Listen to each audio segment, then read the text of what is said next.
Mais la douleur est un signal et on va essayer de la comprendre grâce à la symptothermie. Il ne faut pas oublier qu'en naturopathie, l'utérus est un émonctoire, donc un organe qui aide à éliminer et à évacuer. Donc comme la peau, les intestins, le foie, les reins et les poumons. On considère donc qu'il participe à une évacuation cyclique via les règles. Il faut donc se focaliser sur ce qui s'est passé durant le cycle précédent, les 28, 30 ou 35 jours qui viennent de s'écouler.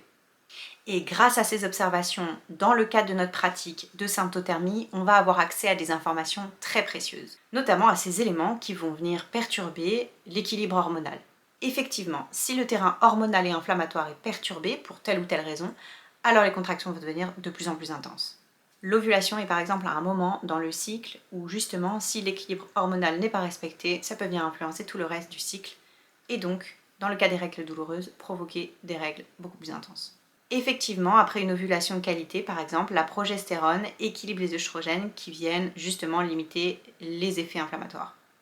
Mais on est face à des problématiques lorsque l'ovulation est absente et que la phase lutéale est insuffisante. Donc ce déséquilibre favorise la production de prostaglandine qui est responsable justement des douleurs durant les règles ou les saignements intermenstruels.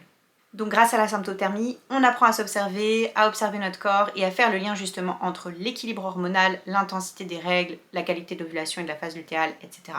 On ne subit plus des douleurs de règles incompréhensibles, on apprend simplement à lire les signaux du corps.